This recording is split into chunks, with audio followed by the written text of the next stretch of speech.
andai Raja Ampat ditambang di zaman Majapahit, apa yang akan terjadi? Banyak yang nggak tahu, di Majapahit merusak lingkungan itu hukumannya mati. Dan alasan dibaliknya sangat mencengangkan. Oke teman-teman, dalam Gibah Sejarah di YouTube ACC Channel, kita akan belajar cara leluhur Nusantara klasik mengelola alam demi mencari inspirasi dan solusi dari berbagai masalah lingkungan di Indonesia. Mulai dari pencemaran air akibat tambang nikel, bencana banjir, paparan radioaktif, hujan bercampur mikroplastik, dan masih banyak lagi. Sebelum komen, tonton videonya yang utuh. Yuk.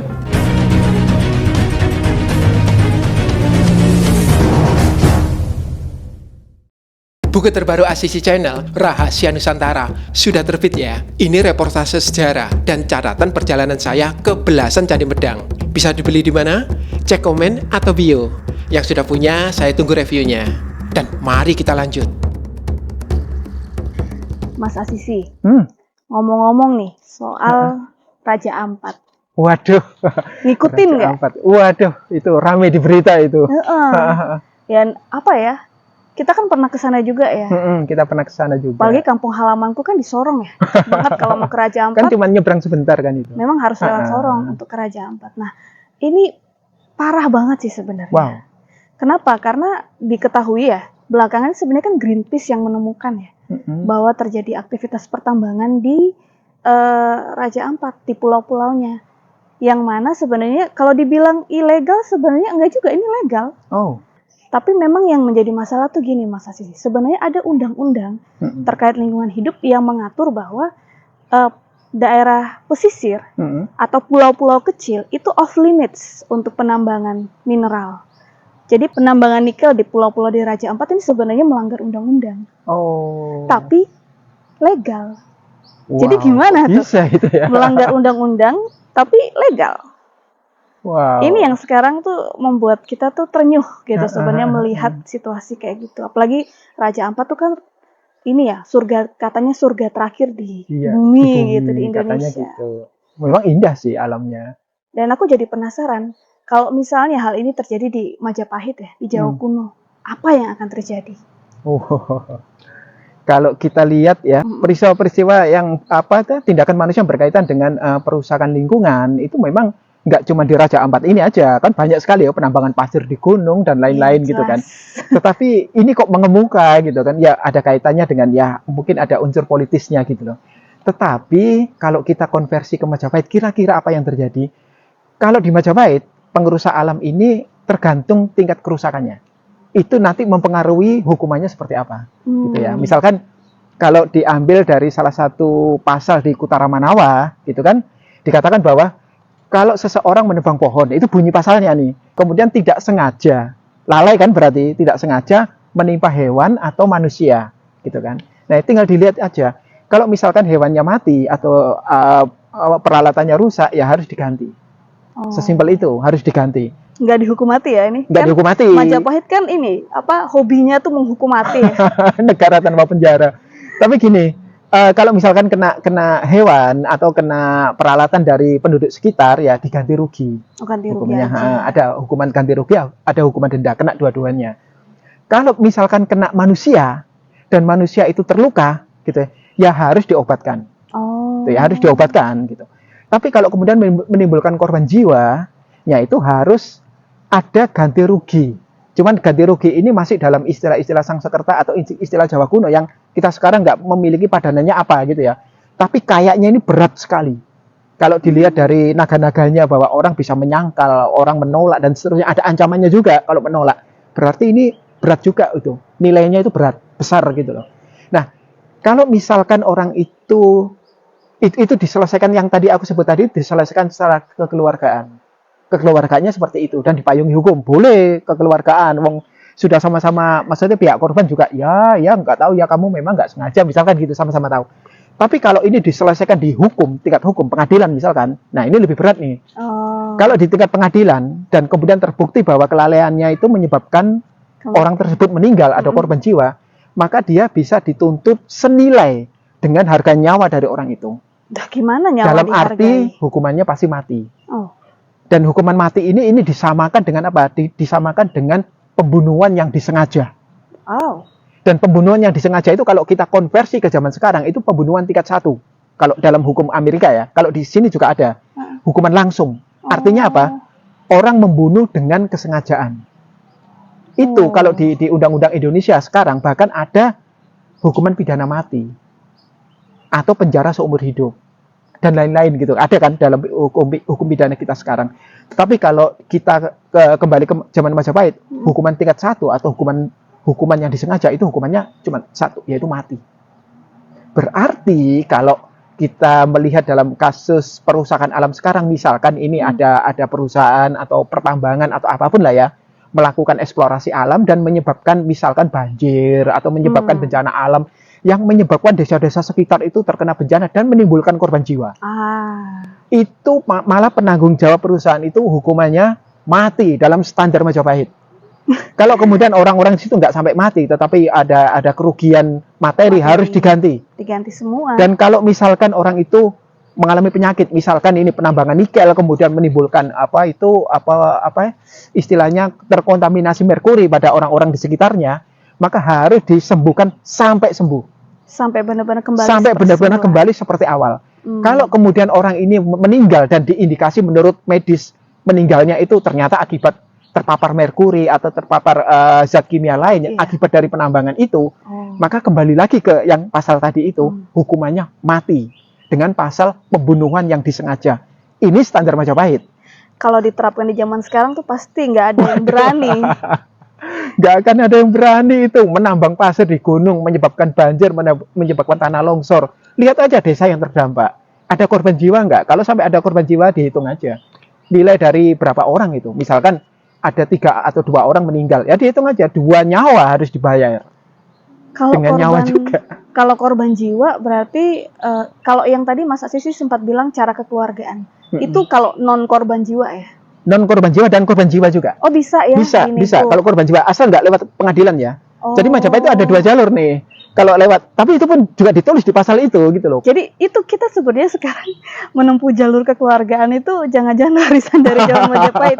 Sekarang kan nggak sampai ke aparat berwajib, bisa lewat jalur kekeluargaan. Nah itu kan. Tapi kalau sudah sampai ke ini, ke pengadilan dampaknya berat sekali. Artinya jangan main-main dengan hukum di Majapahit. Jangan pernah main-main gitu loh. Sepanjang kamu masih bisa menyelesaikan secara kekeluargaan. Tapi beda.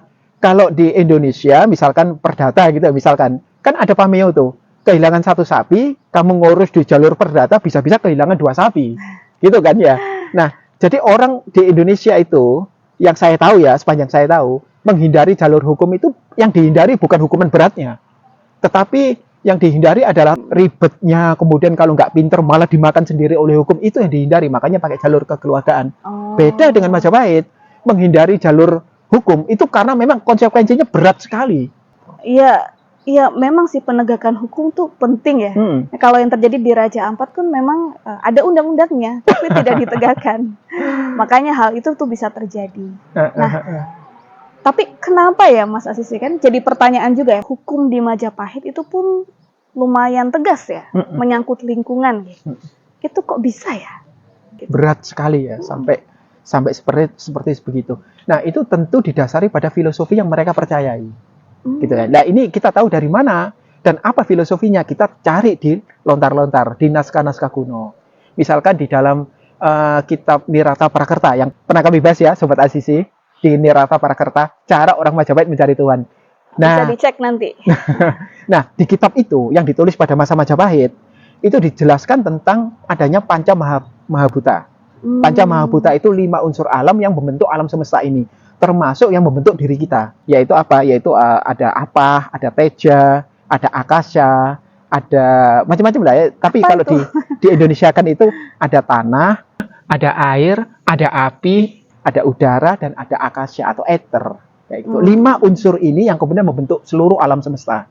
Karena tubuh kita dengan alam semesta terbentuk dari materi yang sama, maka pasti ada kaitannya. Iya. Ya, pasti berkaitan banget. Makanya medis di zaman Jawa kuno itu kan sangat dekat dengan alam. Apa yang kesakitan kita, kerusakan tubuh kita itu bisa dibereskan dengan alam, dengan obat-obatan, dengan jamu dan lain-lain. Karena mereka yakin bahwa unsur kita sama dengan mereka, dengan alam ini gitu. Iya. Nah, kemudian di kitab yang lain, yaitu kitab Nawaruci dari abad 16, ya, dari abad 16, itu kemudian diceritakan bahwa ada kaitan antara Buana Agung dengan Buana Alit. Yang tadi itu alam semesta dengan tubuh manusia, itu ada kaitan. Artinya apa? Kerusakan di alam ini, di Buana Agung, itu pasti berefek pada kerusakan pada manusia. Gitu. Jadi kalau kita merusak alam, itu pasti otomatis berefek pada kita, gitu loh, pada tubuh kita, pada ketidakseimbangan, dan ketidakseimbangan ini oleh orang Jawa kuno biasanya dipersonifikasi menjadi namanya buto atau buta. Buta itu kayak makhluk sadya ya, makhluk roh-roh kayak gitu yang biasanya digambarkan serem gitu ya. Nah, itu kemudian harusnya dinetralkan. Kalau di alam ini yang menyebabkan, ya berarti alam ini harus diperbaiki. Kalau itu akibat ulah manusia, maka yang dilakukan adalah dengan adanya ruat. Nah, ruat itu mensucikan kembali. Artinya apa? Memang alam dan manusia harus dijaga dan lekat banget. Jadi satu, Buana Agung, Buana Alit. Jadi satu. Bahkan dalam kitab Siwamurti itu, Buana Agung ini merupakan cerminan Buana Alit. Alam semesta merupakan cerminan tubuh manusia. Tubuh manusia cerminan alam semesta. Makanya dalam kitab itu diceritakan dalam tubuh ini ada alam semesta, ada gunung, ada laut, ada samudera, ada dewa-dewa di tubuh kita ini. Ramai. Ramai sekali. Nah, itu yang menyebabkan orang Jawa kuno, terutama orang Majapahit itu memandang alam semesta ini harus dijaga. Seperti mereka menjaga diri mereka sendiri. Meletakkan alam semesta dengan kemanusiaan itu lekat. Jadi satu paket. Dengan menjaga alam, kita juga menjaga diri kita. Menjaga diri kita. Dan kejahatan terhadap manusia hukumannya kan berat.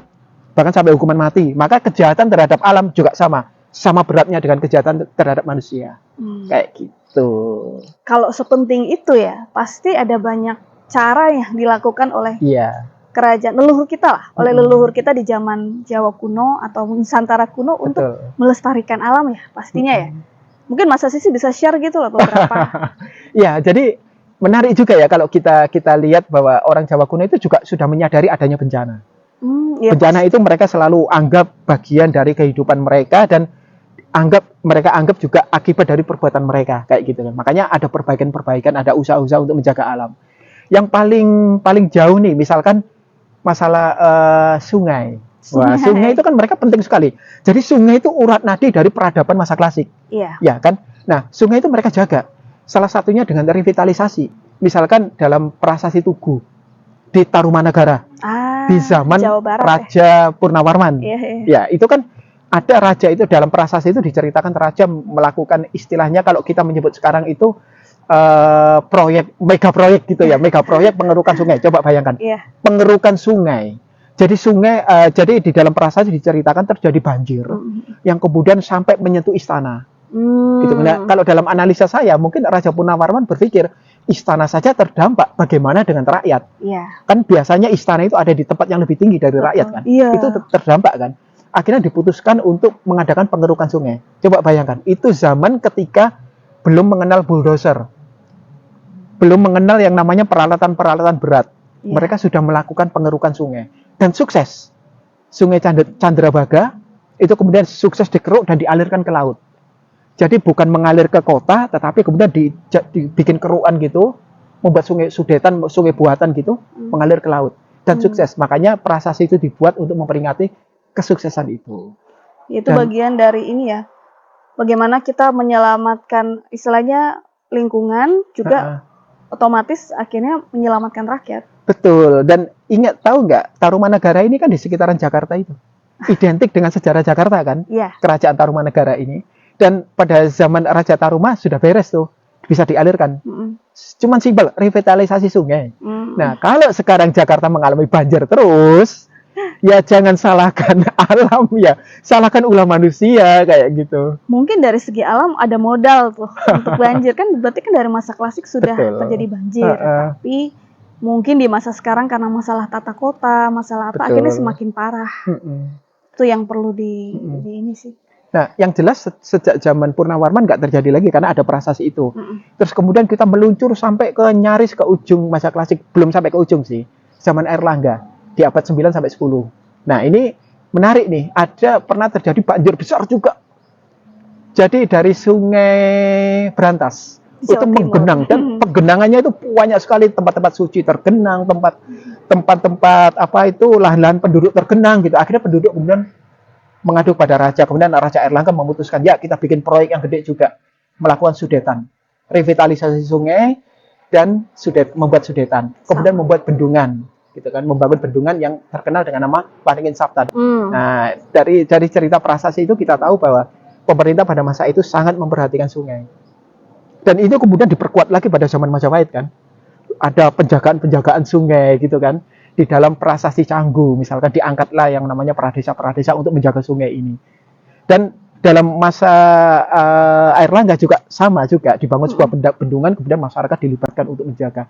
Jadi penjagaan sungai dan penjagaan alam secara umum itu berbasis kemasyarakatan, berbasis komunitas.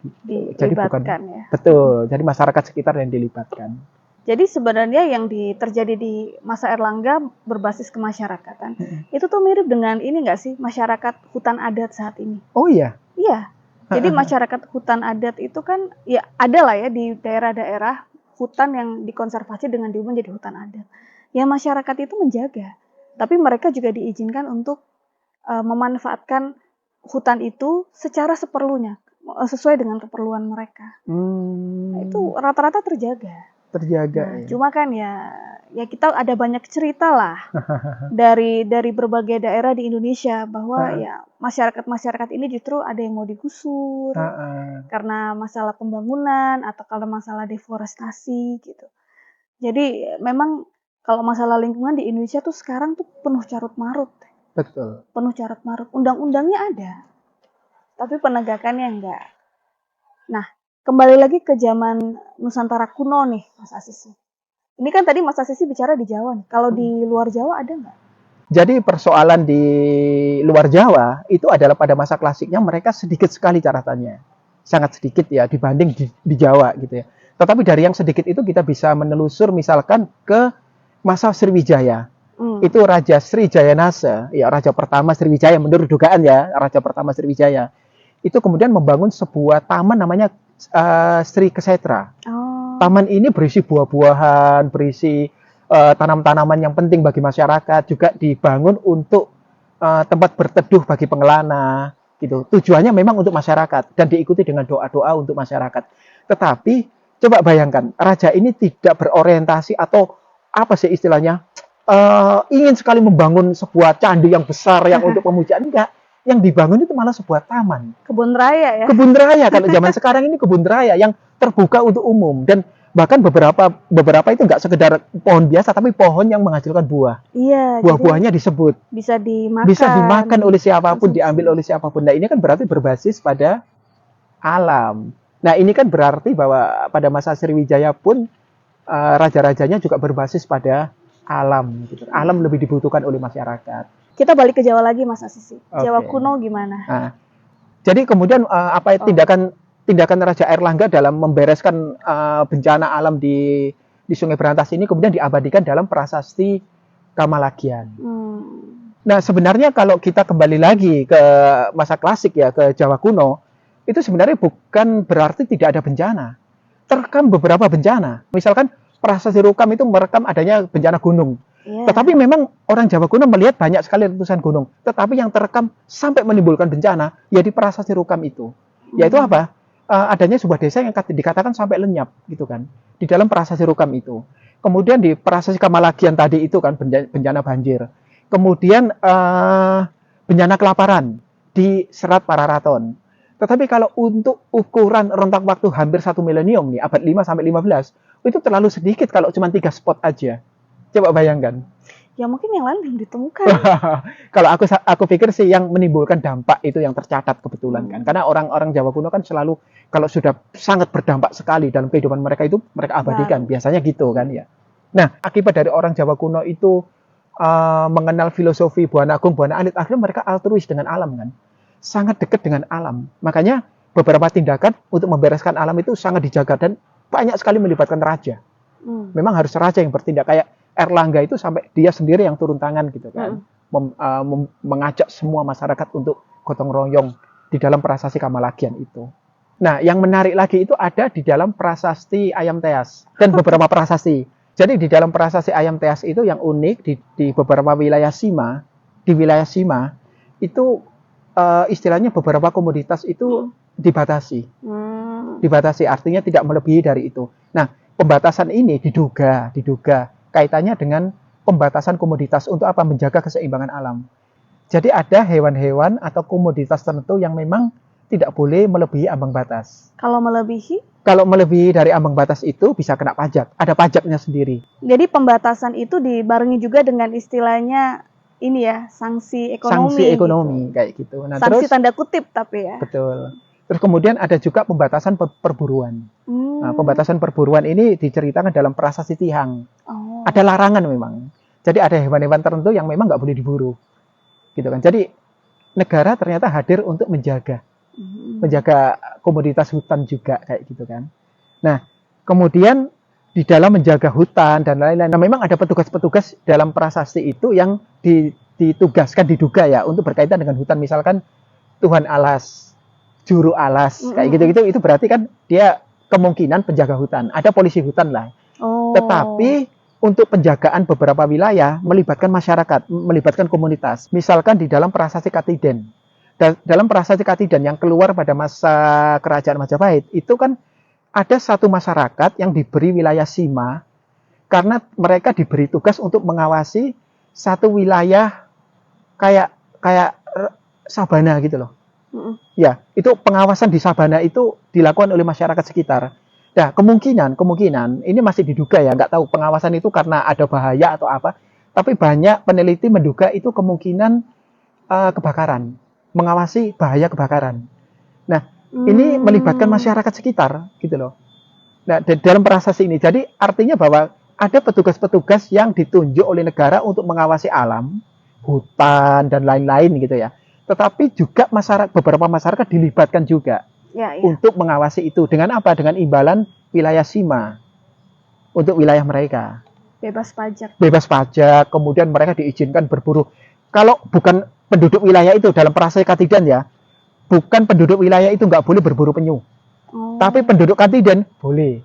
Ya itu. Gitu kan? Kayak konsep hutan adat itu. Hutan adat itu ya. Nah, itu kan privilege yang diberikan. Tapi mereka punya tanggung jawab untuk ngawasi bahaya dari wilayah rerumputan itu, wilayah lereng gunung yang isinya sabana itu. Mereka ngawasi itu.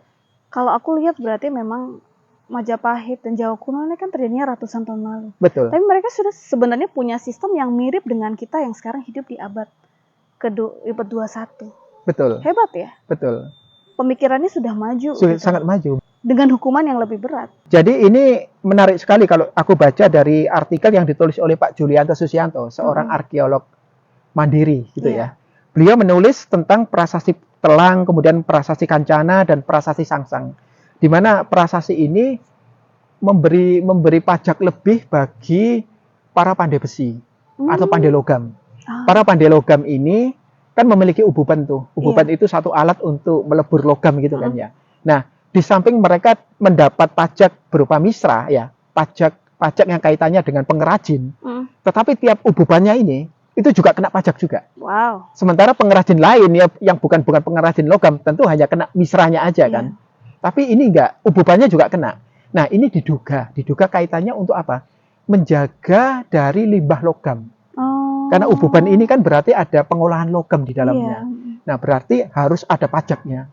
Gitu kan. Ya, pajak jadi yang orang lebih ya. Betul. Jadi orang nggak gampang-gampang bikin istilahnya pengolahan logam yang banyak sekali gitu, nggak gampang-gampang seperti itu karena ada pajaknya itu. Nah, ini kan berarti memang orang zaman dulu atau leluhur kita di Jawa klasik itu sangat memperhatikan alam, sampai limbah-limbah itu juga diperhatikan. Berarti ya kalau terapannya di masa sekarang, pabrik-pabrik yang limbahnya berpotensi atau bahkan mengotori sungai atau mengotori alam, itu seharusnya memang mereka dikasih pajak yang berlipat-lipat. Betul, bahkan mungkin kalau akibat mengotori sungai itu, kalau konversi hukum Majapahit ya, mengotori sungai itu sampai menyebabkan masyarakat sakit, bahkan sampai meninggal, wah itu berat sekali hukumannya. Hukumannya itu mati. Jadi cukup berat juga ya. Menarik juga ya. Maksudnya sebenarnya leluhur kita tuh sudah punya upaya yang besar dan banyak juga untuk menjaga alam. Padahal kan namanya zaman dulu tuh perdagangan pasti sudah ada. Istilahnya pasti ada gitu. Industri sudah Industri ada. sudah ada. Nah, gimana? Kok bisa ya mereka tuh selalu berusaha untuk ini kan istilahnya gini. Kalau kita melihat zaman sekarang, kapitalisme itu kan di atas segalanya. Waduh.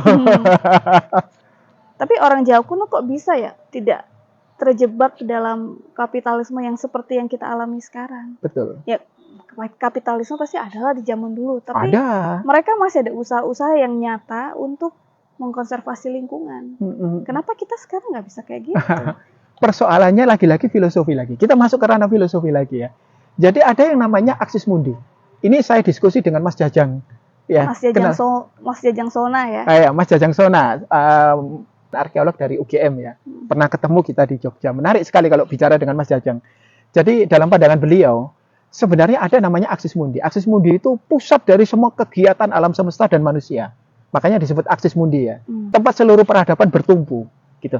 Kalau di zaman dulu, zaman leluhur, itu aksis mundinya adalah spiritualitas. Makanya seluruh tindakan mereka, seluruh industri mereka, seluruh peradaban mereka itu selalu didasarkan pada berakar pada spiritualitas. Apa yang mereka yakini. Misalkan orang membangun piramida yang begitu gede, orang membangun candi-candi atau kuil-kuil di Babilonia yang luar biasa, itu tujuannya untuk spiritualitas kan. Candi-candi di tempat kita juga. Candi-candi di tempat juga kita juga. Kemudian bagaimana mereka leluhur kita di Jawa ini sangat menjaga alam, itu juga tujuannya untuk spiritualitas. Ada filosofi spiritual di dalamnya. Nah, ini terus berjalan nih. Nah, ada nggak kapitalisme pada masa itu? Ada dong. Kita sudah dagang dengan mana-mana, tetapi tetap didasarkan pada spiritual. Nah, setelah revolusi industri lainnya ada masalah nih. Setelah revolusi industri itu kan terjadi di Eropa tuh. Ya, di abad 19 setelah James Watt itu menemukan mesin uap. Nah, mesin uap ini menjadi titik anjak dari industri yang kemudian berkembang gitu kan. Yang kemudian dikenal dengan revolusi industri. Nah, sejak revolusi industri, maka seluruh alam semesta ini aksis mundinya titiknya sudah bergeser, bukan lagi spiritualitas, tetapi keuntungan, industri dan keuntungan, kapital. Nah, makanya seluruh peradaban semuanya dihitung berdasarkan kapital, berdasarkan keuntungan. Makanya terjadi yang namanya kolonialisme, penjajahan dan lain-lain, ya eksploitasi alam. Semuanya pasti didasarkan pada nilai ekonomis. Nah, ini kan terjadi pergeseran toh. Dan kita tahu bahwa revolusi industri tidak berhenti, terus bergerak kan, dan dampaknya luar biasa memang.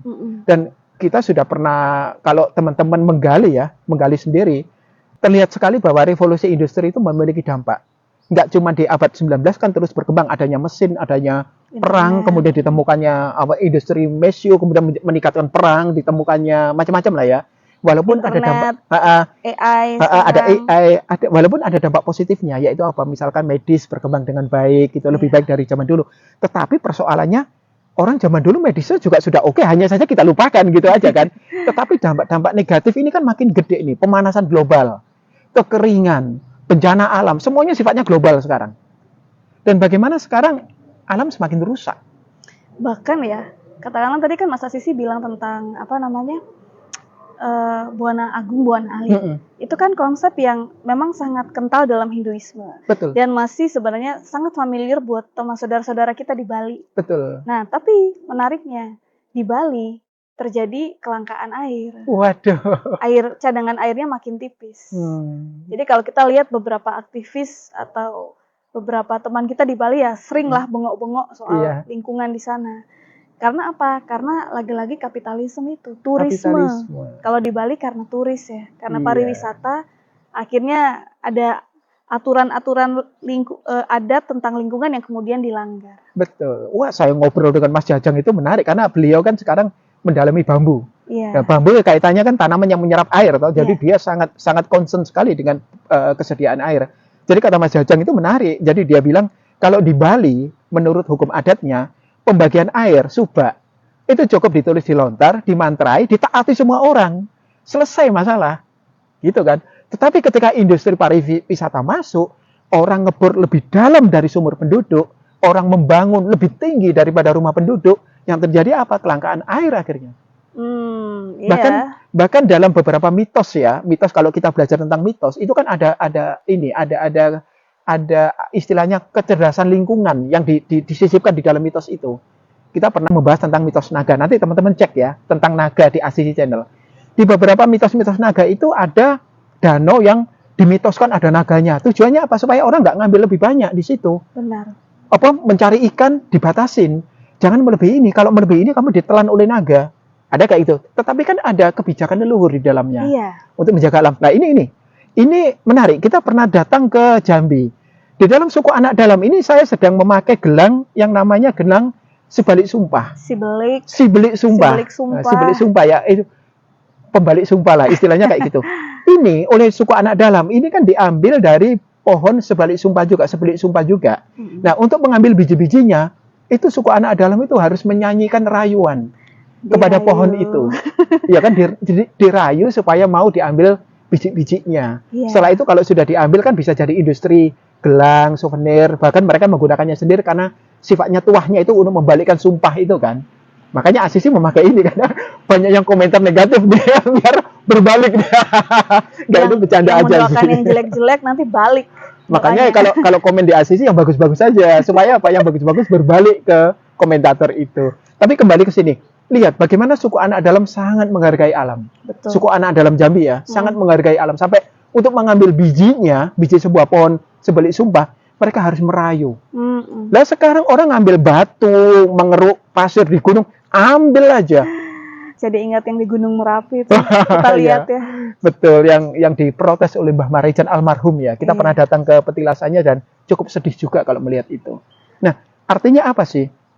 Ada pergeseran dari menghormati alam yang berbasis pada spiritualisme menjadi sekarang berbasis pada ekonomi dan keuntungan kapitalisme.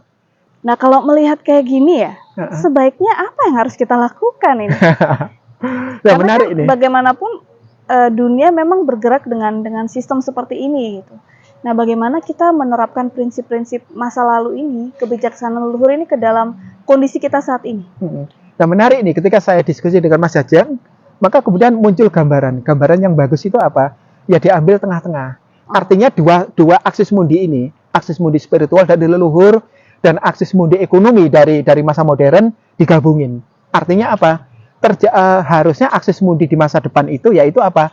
Berbasis pada keuntungan ekonomi tetapi menghormati alam. Tetap pada spiritual, yaitu spirit yang bagus-bagus yang diambil. Misalkan ya memang mengambil nikel tetapi ada yang dijaga, dibatasi, ada batasan. Tetap menambang pasir untuk nilai ekonomi tapi tetap ada batasan. Dengan nilai-nilai amdal ya. Amdal yang memang ditaati. Yang ditaati seperti itu. Harusnya gitu. Jadi sekali lagi akses mundi masa depan yang bisa kita harapkan untuk bisa diterapkan adalah akses mundi yang tetap berbasis ekonomi, kapitalisme, tetapi penghormatan terhadap alam harus dilebur. Kalau enggak, kita akan berdiri di atas apa? Tungku es yang akan mencair terus-menerus dan kita tidak ada tumpuan lagi. Dan bumi akan tenggelam pada akhirnya oleh pemanasan global, banjir bandang, dan berbagai bencana yang sedang mengancam. Kita pernah jalan-jalan tuh ke New Zealand. Kita pernah jalan-jalan ke Iceland. Kita sudah melihat glacier. Iya. Bagi mereka yang belum pernah datang ke sana, mungkin menganggap bahwa pemanasan global itu cuman ya itu jargon aja lah, itu omongan-omongan Greenpeace atau omongan apa. Tapi kalau Anda melihat langsung, glacier yang tadinya berupa pulau, kita lihat langsung dengan mata kita sendiri. Itu cuma seperti cendol sekarang ini teman-teman. Seperti cendol, ngapung-ngapung tinggal cuman seperti batu-batu yang kita lihat di sekitar ini. Kecil sekali. Nyata. Padahal dulu itu pulau yang kita bisa naik di atasnya. Itu kan berarti memang sudah ada pemanasan global itu. Itu nyata loh, itu bahaya itu. Dan kurasa penting juga sih Mas Asisi. Kita ini kan Indonesia punya sumber daya alam yang melimpah ya. Biodiversitas kita aja nomor 1 di dunia. Iya, betul. Nah, perlu dipikirkan cara-cara gitu supaya kita itu bisa menjaga yang ada tapi tetap juga memperoleh pemasukan gitu sebagai satu negara. Ya misalnya jangan SDA-nya aja yang dikeruk gitu. Budaya kita itu kan harusnya diekspor. Seperti yang dilakukan oleh Korea Selatan, mereka berhasil dengan drama Korea, dengan produk-produk budaya kuliner dan sebagainya. Itu kan ya karena padahal itu kan nggak memanfaatkan SDA loh. SDA itu paling jadi latar doang di film mereka, tapi tidak dengan mengeruk. Kita tuh perlu kayak gitu, karena kita nih bukan bangsa yang istilahnya keanekaragaman hayatinya itu luar biasa, tapi kita juga punya kekayaan budaya. yang mencengangkan gitu. Betul. Tapi selama ini jujur ya belum termaksimalkan. Setuju. Tapi kalau misalnya nanti bicara soal sebenarnya solusi nyata, langkah nyata apa yang bisa kita lakukan untuk mengatasi masalah-masalah lingkungan saat ini, tentu bukan kapasitas kita untuk jawab ya. Iya. Betul. Yang itu yang paling bisa menjawab itu tentu para aktivis lingkungan. Gitu. Nanti kapan-kapan mungkin kita juga bisa buat ya. Kita undang aja deh. Di daya budaya tuh perlu tuh. Kalau menurut Sobat Asisi, kira-kira langkah apa sih yang bisa kita ambil atau bangsa ini ambil untuk menjaga alam ini di masa kini gitu ya. Nah, silakan share ya di komen. Nah, kalau dari aku sendiri sih gini.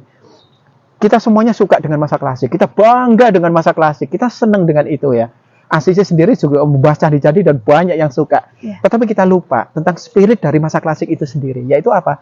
Menjaga alam, menghormati alam. Ini yang kita lupa. Jadi kalau kita hanya suka masa klasik tapi tidak menghormati alam, kita buang sampah sembarangan, ya kan? Kita membuat polusi sembarangan, ya nonsen lah, nonsen. Kita hanya mengenang masa lalu tapi tindakan kita malah merusak legasi mereka. Nah, legasi masa klasik, legasi leluhur kita nggak cuma candi-candi. Sobat Asisi harus tahu ini, nggak cuma candi-candi, tetapi juga alam lingkungan kita. Jadi, mari kita jaga. Dan yang terpenting Selvi, menurut saya ya, di masa depan ini, Indonesia itu membutuhkan, ini darurat banget nih, darurat banget. Jadi, menurutku Indonesia ini sangat darurat untuk memiliki pemimpin yang berwawasan lingkungan. Dan mengamalkan dari filosofi leluhur, gitu kan. Pandangan dari leluhur kita tentang Buana Agung, Buana Alit, gitu kan. Kalau ada Buana Agung, Buana Alit, menurut leluhur berkaitan, dan diletakkan di atas hukum, maka itu juga harus sama. Sekarang kita menghormati kemanusiaan. Manusia, keselamatan masyarakat berada di atas hukum, toh. Betul kan? Nah, kalau keselamatan masyarakat ini lekat dengan alam, maka otomatis pemimpin itu akan mengusahakan bahwa keselamatan alam itu juga berada di atas hukum. Tapi nggak harus Hindu atau menjadi Hindu kan? Nggak harus, gitu kan. Tetap menjadi diri kita masing-masing, gitu Agama kan. masing-masing. Agama masing-masing. Yang penting filosofinya aja. Penghormatan pada alam, penghormatan pada Buana Agung, Buana Alit itu tetap dijalankan aja. Jadi, kalau mau Indonesia selamat dan alam terjaga, teruslah belajar sejarah agar tidak lupa jati diri kita.